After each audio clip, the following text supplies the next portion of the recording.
Well, the goal of bringing you consumer stories is to, in part, provide some insight, which is why all this week, Allison Gormley is bringing us advice from community members. She's going to tell you about a little bit about a person, then ask them all the same three questions. Yeah, those questions are: how do you win somebody over to see your point of view? When things get tough, how do you cope? And what's the best advice you've ever gotten? Well, tonight, the community outreach manager at Indianapolis Motor Speedway tells us what's the deal.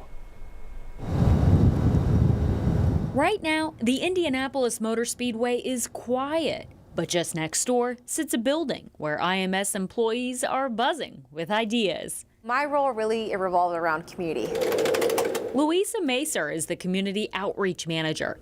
That means she creates opportunities for the track to connect with fans, businesses, and neighbors. Raise your right hand. For example, it was her idea for IMS to host a naturalization ceremony to kick off the Indy 500 weekend. These are people who have done everything to achieve the American dream. And, you know, what more American way than to celebrate on Memorial Day weekend with families, with bringing new traditions. And because pitching new ideas can be intimidating, we thought Macer would be a good person to ask our advice questions. How do you win someone over to see your point of view?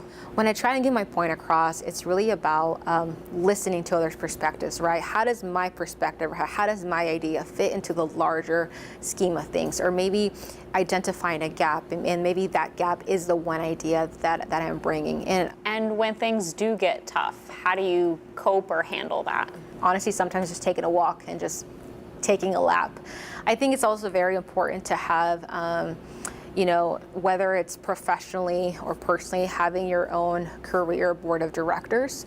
So it's these, I call them these 5 people that are guiding you through life's challenges, through professional challenges, through just whatever life brings at you. What's the best advice you've ever gotten and live by?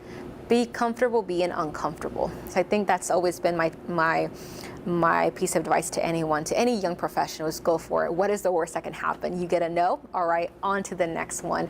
And sometimes you just don't know how that no can lead to a yes, or it opens up the window for a better opportunity to follow. Reminding us in the year 2024 to listen to others, build a personal board of directors, and be comfortable being uncomfortable. You know, I love that board of directors advice, Yes. because it's diversifying your emotional portfolio, right? Not dumping all on possibly one person. Yep. Splitting it up a little. Yeah. Well, everyone should have their talents, their strengths, and weaknesses, and you kind of play to that. So it really just truly makes the most sense. I loved her naturalization ceremony idea. It was cool Right? that she's the one who came up with that, and she was able to successfully pitch it. Yeah, and it goes to remind you, even though it might be a slightly different idea, it's all about how you tailor it, and how she said earlier in their interview, figure out how your idea fits their mold, and she did. So I thought that was cool. Really cool series. If you want to watch all of them, because there are 3, check it out at WTHR.com.